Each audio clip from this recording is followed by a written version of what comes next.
좀 나에 대해 조금 더 알고 싶다. 자기 이해가 중요한 건 알겠는데 어떻게 해야 되는지 잘 모르겠다. 혹은 뭐 나는 누구인가에 대해 생각만 하면 이제 막 머리가 아프다.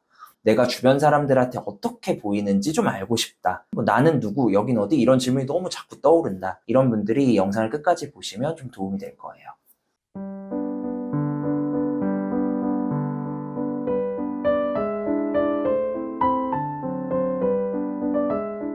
안녕하세요. 어바웃 심리상담센터 함쌤입니다.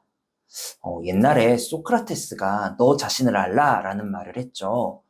어떠세요? 여러분들은 본인 스스로에 대해 좀 잘 알고 계신가요? 소크라테스는 왜 저런 말까지 해가면서 자기 이해의 중요성을 강조했을까요? 여러분 헬스장 가보셨죠? 헬스장에 가면 제일 먼저 하는 게 뭔가요? 네, 맞아요. 인바디 측정을 제일 먼저 하죠. 왜냐면 이제 내 상태를 알아야 내가 어떤 운동을 해야 하고 어떤 노력을 해야 할지에 대해 좀 알 수가 있거든요. 인바디 안 하고 이제 운동을 시작하면 그냥 남들 하는 운동 그냥 다 똑같이 따라하다가 재미도 없고 변화도 못 느끼고 그러다가 이제 쉽게 그만둬 버리게 되죠. 사실 자기 이해도 마찬가지예요.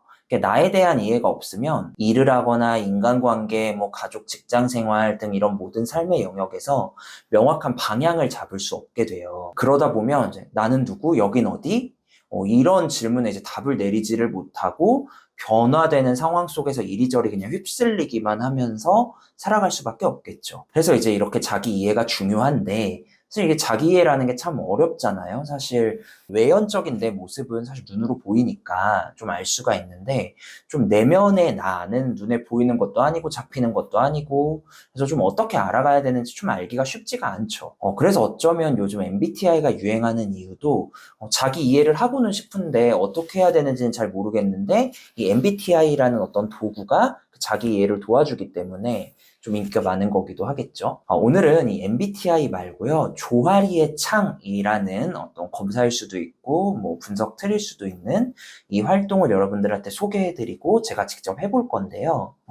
이 영상은 이런 분들에게 좀 도움이 될 거예요. 좀 나에 대해 조금 더 알고 싶다. 자기 이해가 중요한 건 알겠는데 어떻게 해야 되는지 잘 모르겠다. 혹은 뭐 나는 누구인가에 대해 생각만 하면 이제 막 머리가 아프다. 내가 주변 사람들한테 어떻게 보이는지 좀 알고 싶다. 뭐 나는 누구, 여긴 어디 이런 질문이 너무 자꾸 떠오른다. 이런 분들이 이 영상을 끝까지 보시면 좀 도움이 될 거예요.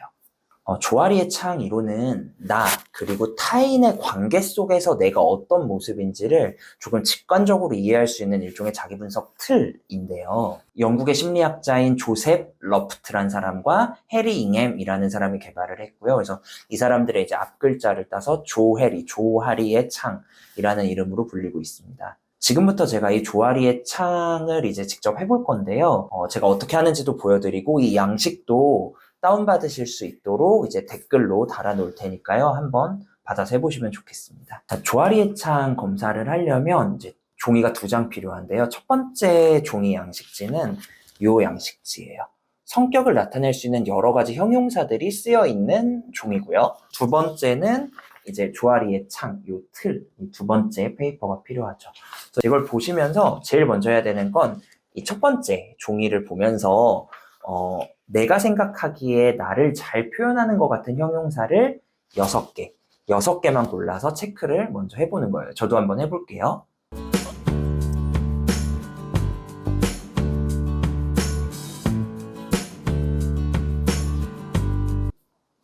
네, 다 했습니다. 두 번째 단계는 이 양식지, 좀 전에 했던 이 양식지를 새로 이제 몇 장 출력을 해서 내 주변 사람들한테 주는 거예요. 내 주변 사람들한테 주면서 나를 잘 표현하는 것 같은 거 6개만 체크해서 줘라고 하는 거죠. 그래서 저도 제 주변 분들한테 이 종이를 지금부터 드려볼 거예요. 잘쌤? 어색한데? 이거 조아리의 창 알죠? 네, 체크 부탁드려요. 알겠습니다. 선생님 저 이거 저를 잘 표현하는 것 같은 형용사 6개만 저 이거 좀 해주세요. 저를 주인님 집사는 어떤 사람인 것 같은가요? 네, 그래서 주변 분들이 저에 대해서 다 이제 체크를 해주셨고요. 저한테 그게 모두 다 이제 제 손에 들어왔습니다. 제가 생각하는 제가 직접 체크한 이 성격들이 있고, 이거는 저희 어머니가 저를 보면서 어머니가 보는 저를 체크하신 거. 요거는 제 동료 선생님이 저를 생각하면서 체크해 주신 거. 요거는 제 아내가 저를 보면서 체크한 거. 자, 이제 이 4장을 쫙 펼쳐 놓고요. 요걸 이제 보면서 이제 두 번째 요 양식지에다가 이제 체크를 하는 건데요. 자, 이 왼쪽 위에 있는 이 오픈이라고 되어 있는 파란색 영역을 먼저 써주시는데요. 여기는 아까 그 보셨던 성격 형용사들 중에서 나도 체크를 했고 다른 사람들도 체크를 한 것들을 여기다가 쓰는 거예요. 그런 것들을 이제 쓴 다음에 몇 개, 총 몇 개가 있는지 그 개수도 써주시고요. 자, 두 번째로는 나는 모르고 남은 아는 이 블라인드 영역에다가 이제 체크를 해주시는데요. 여기는 나는 체크를 안 했는데 다른 사람들은 체크한 것들, 그런 성격 형용사들을 써주시고 이것도 마찬가지로 개수를 옆에다가 표시를 해주시면 됩니다. 그 다음으로 왼쪽 아래에 있는 노란색 히든 영역, 요 영역에는 나는 체크했는데 다른 사람들은 체크하지 않은 형용사들을 여기다 써주시는 겁니다. 이것도 똑같이 개수 세주시고요. 자, 마지막 오른쪽 아래에 있는 이 unknown이라고 되어 있는 여기는 체크되지는 않았지만 제가 뭔가 개발하고 싶은 성격들을 여기다가 써주시는 거죠. 각 영역별로 몇 개씩 형용사가 써 있는지 다 체크하셨나요? 자, 어떤 영역에 개수가 제일 많던가요? 자, 먼저 제일 왼쪽 위 파란색 오픈이라고 써 있는 부분입니다. 이 영역은 나도 알고 남도 아는 내 모습들이 여기에 해당하는 것들입니다. 그래서 이 영역에 해당하는 이제 형용사의 개수가 제일 많을 때 우리가 이걸 개방형이라고 표현을 하기도 합니다. 이 영역에 해당하는 분들은 아주 단순하게 말하면 안과 밖이 같다는 얘기겠죠? 그러니까 굉장히 좀 사람들에게 되게 좀 담백하게 보이고 되게 깔끔하게 보이고 그런 사람들이 요 영역에 이제 해당을 하겠죠. 그래서 당연히 주변 사람들이 호감을 갖고 더 쉽게 친밀감을 갖겠죠. 자, 두 번째, 이 블라인드 오른쪽 위에 해당하는 이 빨간색 영역에 해당하는 영역의 개수가 제일 많을 경우에 이 영역을 이제 자기주장형이라고 합니다. 이 영역은 주변 사람들은 나를 이렇게 보고 있는데 나는 정작 나를 그렇게 보고 있지 않거나 혹은 인정하고 있지 않은 면들이 많을 때 이 영역에 해당하는 형용사의 개수가 제일 많죠. 이 자기주장형에 해당하는 경우에는 이제 내 의견을 되게 잘 표현하는 뭐 시원시원한 분일 수는 있지만 때로는 주변의 의견이나 이런 것들을 좀 무시할 수도 있으니까 이런 것들을 조심하셔야 되겠죠.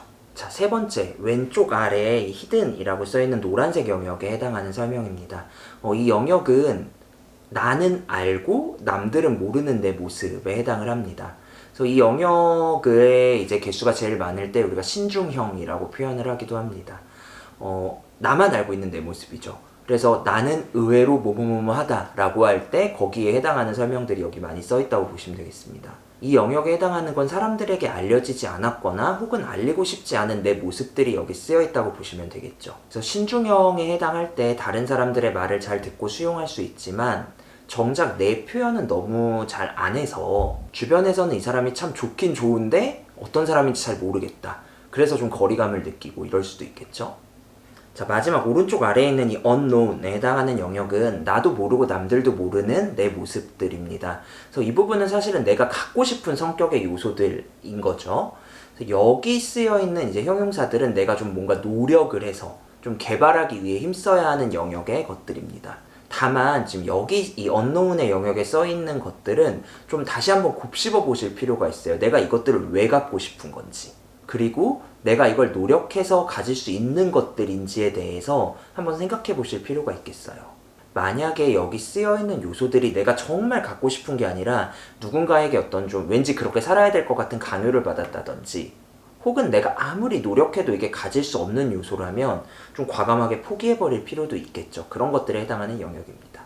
자, 이제 이렇게 다 이제 구분을 하셨으면요. 마지막으로는 이렇게 쓰여있는 거를 다시 하나하나 보시면서요. 여기 쓰여있는 그 형용사들을 좀 하나하나 좀 곱씹어 보시면 좋겠어요. 이런 것들에 질문을 하고 스스로 답해 보시는 과정이 많이 도움이 될 수 있습니다.